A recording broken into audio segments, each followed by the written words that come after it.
바울은 이제 전도 여행 중에 이제 예루살렘에 방문하게 됩니다.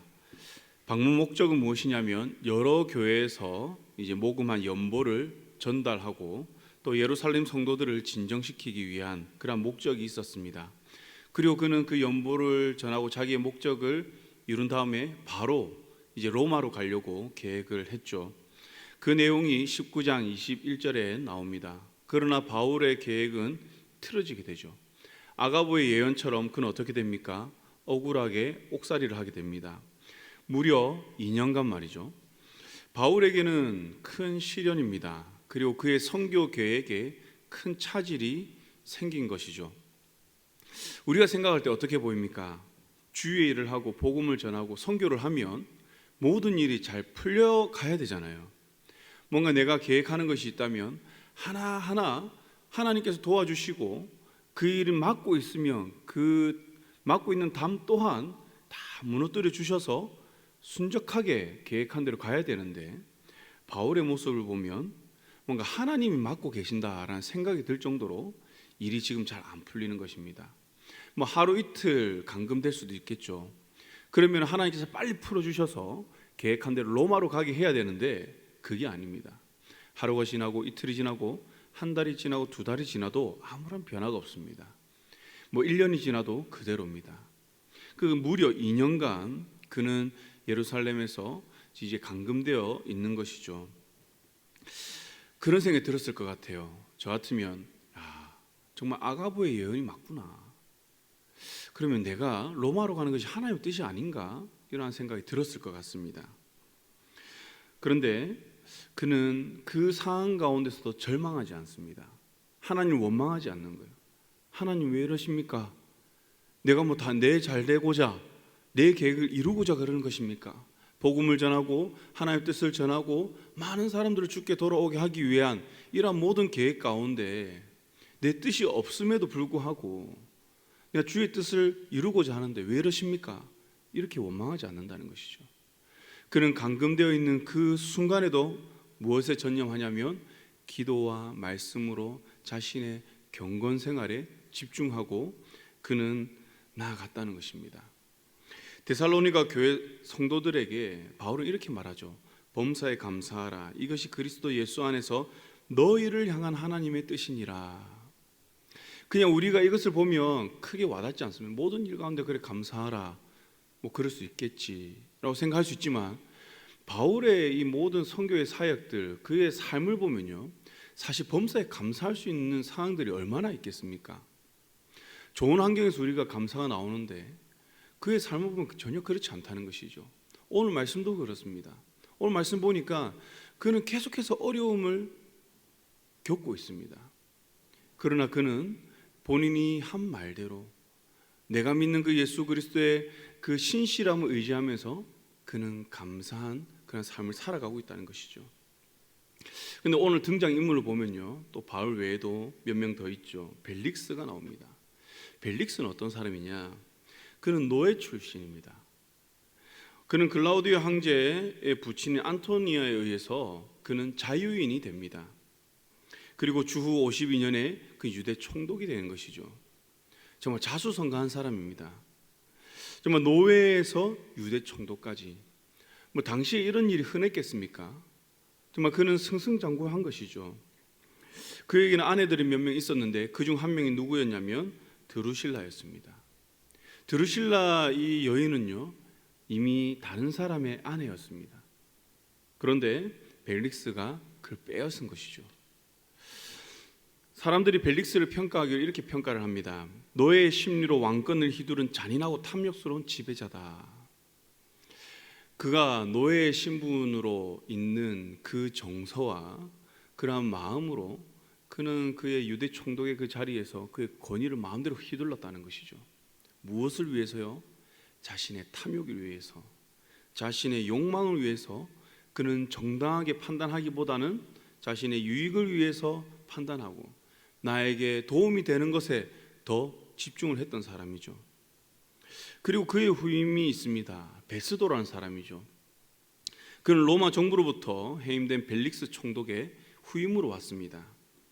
그는 전임자가 이제 어떻게 이제 통치를 했는지 이제 보았죠. 그리고 어떻게 했을 때 그가 이제 로마 정부로부터 쫓겨났는지도 보았습니다. 그래서 그는 와서 유대 민족의 실질적인 그 최고 통치 기관인 산헤드린 공회와 그는 가급적으로 가까운 관계를 유지하려고 했습니다. 그래서 그들이 요구하는 것을 들어주고 서로 좋은 관계 속에서 자신의 그 자리를 지켜나가야 하는데, 근데 그도 고민이 있는 것입니다. 그들의 요구를 마음대로 들어줬다가는 앞으로 사사건건 산헤드린의 그 요구를 거절할 명분이 약해진다는 것이죠. 모든 것이 옳고 그름이 아니라 그 역시도 자신의 이권을 위해서, 자신의 입신양면을 위해서 판단하고 결정한다는 것이죠. 바울이 놓인 이 모든 상황을 보면요, 해결될 기미가 안 보입니다. 악한 총독이 없어졌습니다. 그러면 좀 선한 사람이 와서 그의 억울함을 풀어줘야 되는데 그 역시 베스도 역시 그럴 마음이 없다는 것이죠. 그리고 이들을 고발한 산헤드린 공회와 또 대제사장들은 어떻습니까? 공정한 재판을 해야 되지만 전혀 그렇게 하지 않죠. 그들 또한 자신의 입지와 또 자신의 그 종교적 전통을 위해서 그들은 바울을 죽일 계획을 세우는 것입니다. 하나님 말씀으로 옳고 그름을 정확하게 판단해야 하지만 이미 그들은 그렇게 결정을 하기에는 이미 많이 오염되어 있다는 것이죠. 진리와는 많이 멀어져 있습니다. 그런데 참 신기한 일이 일어나고 있습니다. 가만히 보면요, 사법권, 행정, 종교 모든 권한을 다 가지고 있는 사람들이 바울 한 명을 처단하지 못한다는 거예요. 벨릭스 어떻습니까? 그 잔인한 왕이라고 하잖아요. 잔인한 통치자라고 하잖아요. 그의 손짓 한 번이면 바울은 얼마든지 죽을 수도 있는 것입니다. 유대 총독이 바울을 지금 못 죽이고 있다는 것이죠. 대제사장들 또한, 종교적인 그 권한을 가진 그들 또한 바울 한 명을 어떻게 하지 못한다는 겁니다. 그들이 할 수 있는 것은 그냥 가둬놓는 것, 구류시켜 놓는 것, 그밖에 없다는 것이죠. 왜 그렇습니까? 하나님께서 바울을 로마로 보내셔야 했기 때문입니다. 바울은 가이사에게 상소를 했습니다. 바울은 상소를 통해서 예기치 않게 어떻게 됩니까? 호송을 받으며 로마로 갑니다. 바울을 죽이고자 기회를 엿보고 있는 사람들이 있는데 예기치 않게 그 호송을 받으며 안전하게 이동하게 된다는 것이죠. 저는 오늘 이 전반적인 말씀을 통해서 하나님의 일하심에 대해서 좀 묵상을 해보았습니다. 등장인물 한 명 한 명을 보면요, 정말 악하기 짝이 없는 사람들입니다. 쉽게 사람을 죽이고 정죄하고 탐욕스러운 사람들입니다. 선한 사람들은 한 명도 없습니다. 그런데 하나님께서는 오늘 등장한 모든 사람을 통해서 하나님의 계획을 이루어 가신다는 것입니다. 하나님의 그 선을 이루어 가신다는 것입니다. 오늘 이 시대에도 동일하죠. 성경을 보면요, 하나님께서는 항상 역사 속에서 일을 해오셨습니다. 이 말은 무엇이냐면 지금도 하나님께서는 우리와 함께 일을 하고 계시다는 것이죠. 하나님의 일을 지금도 하고 계시다는 거죠. 세상은 얼마나 악합니까? 정말 입에 담지 못할 정도로 악한 일이 많이 있습니다. 뉴스를 보면요, 야, 저런 일이 일어날 수도 있구나 싶을 정도로 악한 일이 일어나고 있어요. 말도 안 되는 상황들이 일어나고 있습니다. 어떻게 보면 야, 하나님이 일하시지 않는 것 같아라는 생각이 들 정도로 악한 사람들이 많고 악한 사건들이 많이 일어나고 있습니다. 그런데 중요한 것은요, 지금도 하나님은 하나님의 일을 하고 계시다는 것입니다. 하나님이 이 세상 속에서 하나님의 계획을 이루어가고 계시다는 것이죠. 그러면서 그런 생각이 들었습니다. 예수를 믿는 우리, 야, 그럼 우리는 어떻게 살아가야 되는가? 나는 어떠한 삶을 살아가야 되는가? 때로 목회할 때도 그렇습니다. 모든 게 하나님 뜻대로 하려고 애를 쓰죠. 그럼에 있어서 모든 일들이 순서대로 잘 흘러가면 좋은데 그렇지 않는 경우가 종종 있다는 것이죠. 그 가운데서 그런 생각도 듭니다. 하나님 뜻이 아닌가? 그런데 오늘 말씀을 보니까 그게 아니라는 것이죠. 그것 또한 하나님의 뜻이라는 겁니다. 내 계획에서 벗어났다고 해서 그게 하나님의 뜻이 아닌 것이 아니라 하나님은 모든 시간과 또 믿지 않는 사람들과 그 모든 악함을 들어 쓰셔서 하나님의 뜻을 이루어가고 계시다는 것이죠. 그러면서 그런 묵상도 하였습니다. 우리가 하나님의 자녀로서 우리가 흔히 이야기를 하죠. 우리 왕의 자녀다. 우리는 하나님의 자녀다. 왕 같은 제사장이다 라고 이야기를 하죠. 그런데 우리가 예수를 믿으면서 그러한 권위를 받게 되었습니다.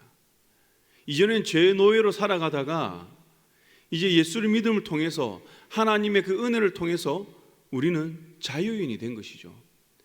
그런데 우리가 이것을 나의 욕망, 나의 정욕대로 사용하면 벨릭스처럼 될 수도 있구나. 옳고 그름이 아니라 내가 원하는 대로 나의 욕구를 위해서 살아갈 수도 있겠구나라는 생각이 들었습니다. 사랑하는 강인의 성도님들, 우리의 시선을 조금 넓게 가졌으면 좋겠습니다. 잘 되는 것, 좋은 것에만 하나님의 뜻이 있는 게 아니라는 것이죠. 하나님은 상황과 형편에 상관없이 지금도 선하신 그 뜻을 이루고 계시는 줄 믿습니다. 신앙을 지키다가 세상을 살아가다가 오늘 하루도 직장에서 또 나의 모든 생활 환경 가운데서 힘든 일을 겪을 수도 있습니다. 기도를 열심히 했는데도 내가 원하는 것이 이루어지지 않을 때도 있다는 것이죠. 바울도 보세요. 억울하게 옥살이 하잖아요. 예수님도 보세요. 그 선하신 분이, 온전하신 분이, 하나님이 그 하나님의 뜻을 이루기 위해서 십자가를 지시잖아요. 물론 우리가 다 고난을 받아야 한다는 것은 아닙니다. 그러나 고난 속에서도 하나님은 하나님의 뜻을 이루어가고 있다는 것을 믿으시기 바랍니다. 그렇게 그리스도인은 바울이 고백한 것처럼 범사에 좋은 모든 환경이든 내가 원치 않는 그런 환경이든 상관없이 우리는 하나님께 감사할 수 있다는 것이죠. 오늘 하루도 우리의 삶을 통해서 하나님은 하나님의 선을 행하시는 줄 믿습니다.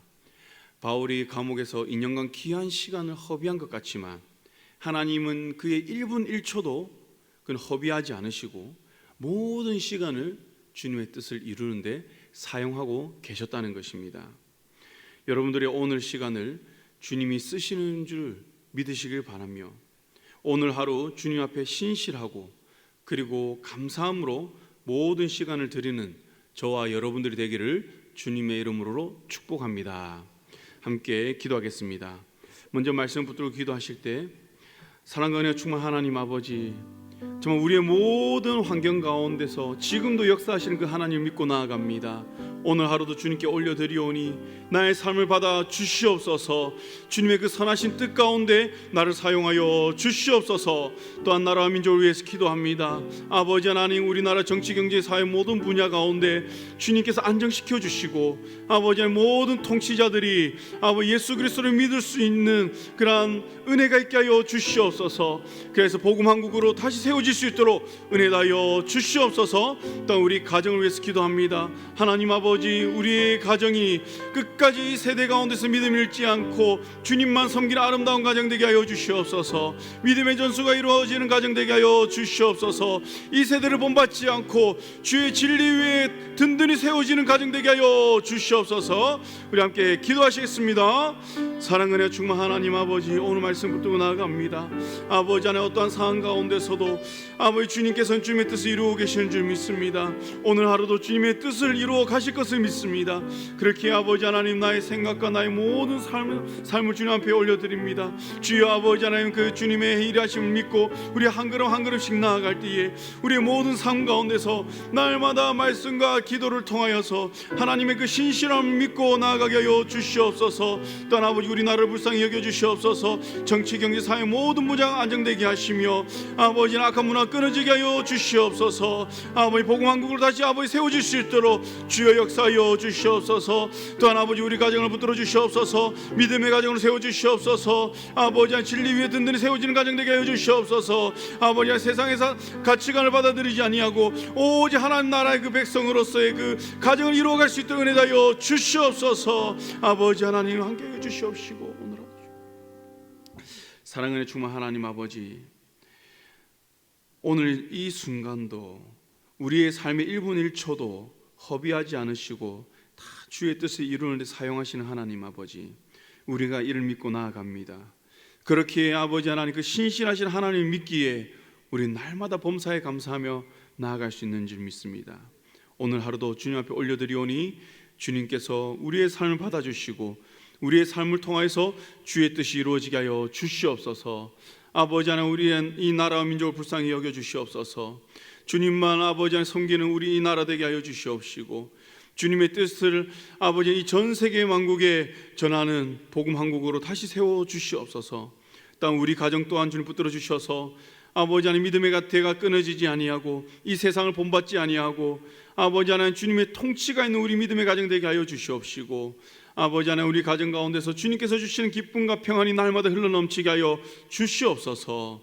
감사드리며 예수님 이름으로 기도드렸습니다. 아멘.